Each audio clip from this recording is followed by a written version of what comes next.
वाहेगुरु जी का खालसा, वाहेगुरु जी की फतेह। दोस्तों, आप सभी लोगों ने अमर सिंह चमकीला का नाम जरूर सुना होगा और दलजीत दोसांझ का नाम भी सुना होगा।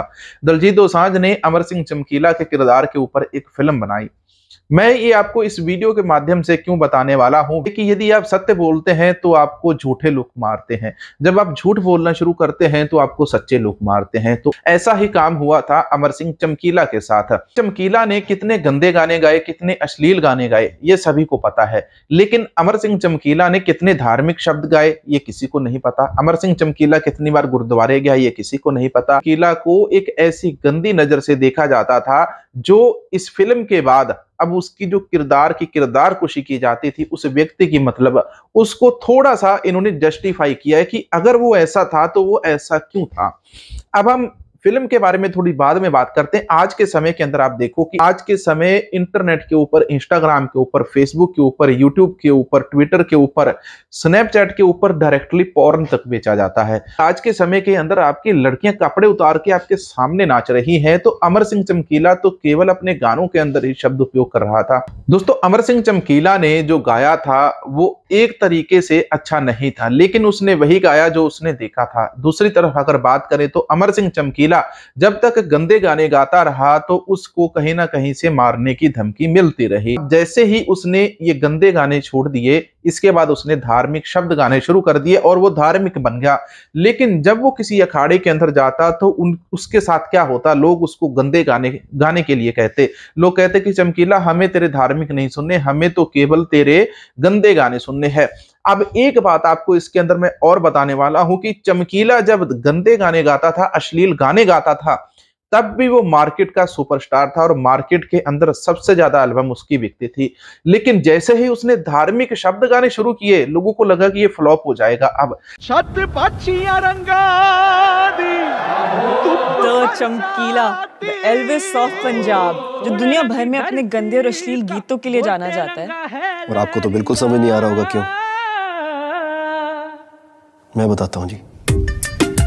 भाई जराबे बनाता हूँ कारखाने में, जबकि दिन रात मेरे दिमाग में संगीत चल रहा होता है और मैं जराबे बना रहा होता हूँ। तो है कौन है? आज कुछ नहीं हूँ जी, पर कल हो जाएगा। हाँ। इश्क मिटाए हाय हाय निमाए मेरा इश्क मिटाए। अमर सिंह चमकीला। मेरा नाम ही गलत बोल दिया, मैंने संदीला बोला था। और तो जाना है यार, कल को कौन तेरा नाम याद रखने वाला है? चल जा। तेरी मां दी तलाशी रहनी नी, बापू साडा गुम हो गया। एक बात तो पता है मुझे कि लोग क्या सुनना चाहते हैं, उन्हें किस चीज में मजा आता है, और वो मैं कर सकता हूँ। जीवे अग मेरी सारा। उस्ताद जी को लड़की चाहिए होती थी ना, मतलब अखाड़ों में गाने के लिए। आपने कोई गीत सुना मेरा? सुना है जी। और अब वो हुआ, दोनों ने मिलकर बहुत से हल्के गाने गाए, जोड़ी हिट हो गई। आप जो कह रहे थे ना, वो अब हुआ। वो तो मेरे मलंग था, गरीबों के वो संग, मजलूम का मसीहा, उज्जलों को से वो तक, झूठों से उसकी कटियां, झूठे गढ़ से उसकी कटियां। तेरा तो चुप के सुनेंगे, सुन सुन के हंसेंगे, हंस हंस के मरेंगे।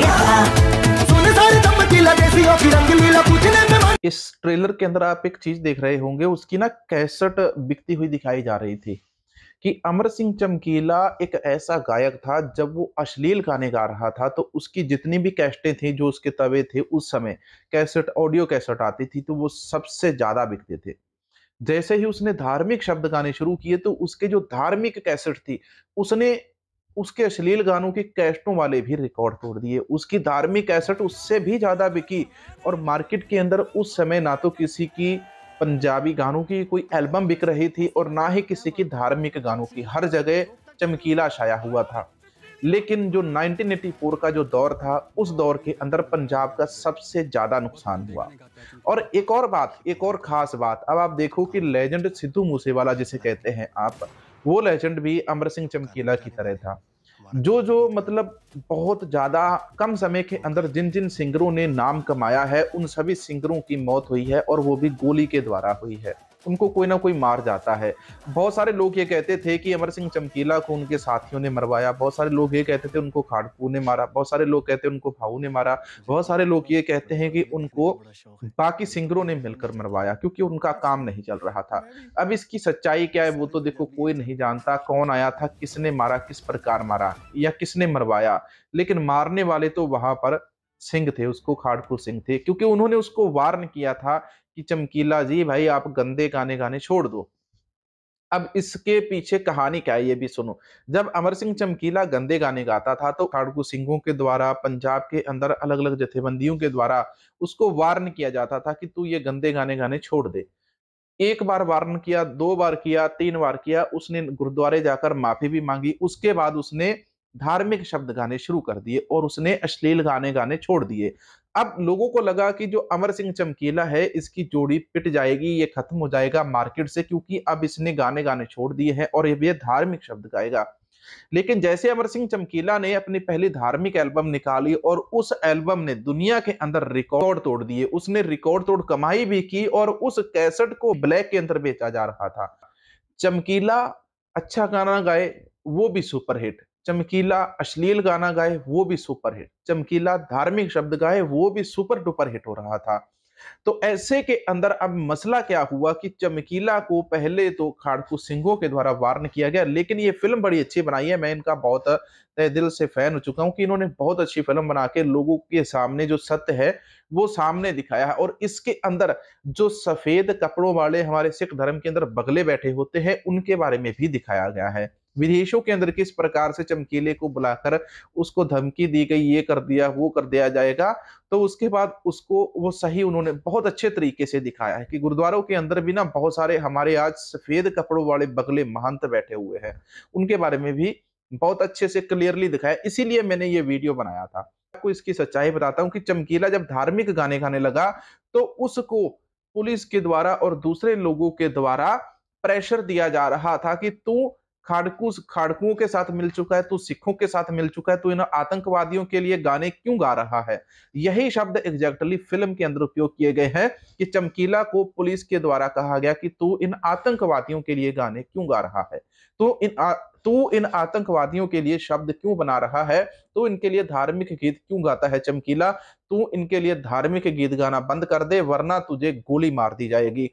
तो चमकीला उस समय छटपटाता है और कहता है कि मैं जाऊं तो जाऊं कहां, अगर मैं अश्लील गाता हूं तो मुझे वो मारते हैं, अगर मैं धार्मिक गाता हूं तो तुम मुझे मारते हो, तो मैं जाऊं कहां पर। तो उसके बाद चमकीले ने दोनों ही करना छोड़ दिया और उसके बाद वो अपनी जिंदगी के अंदर बिजी होगा। लेकिन कुछ समय बाद उसको एहसास हुआ कि नहीं, ऐसे डर कर नहीं चला जाएगा, मरना है तो मरना है। तो उसके बाद उसने फिर से अपने गाने गाने शुरू कर दिए। पहले वो धार्मिक गाता, फिर उसके बाद वो अपने अश्लील गाने गाता। चमकीला एक लेजेंडरी एक्टर था। दोस्तों ये वो ट्रेलर था और इसकी थोड़ी बहुत जानकारी थी कि एक बहुत अच्छी फिल्म अमर सिंह चमकीला के ऊपर बनाई गई है और इस फिल्म के अंदर चमकीले का इतिहास दिखाया गया, पंजाब के बारे में बताया गया, पंजाब के अंदर खाड़कू हुआ था उसको भी दिखाया गया। बहुत सारी चीजें हैं इस फिल्म के अंदर हमें देखने को मिली है।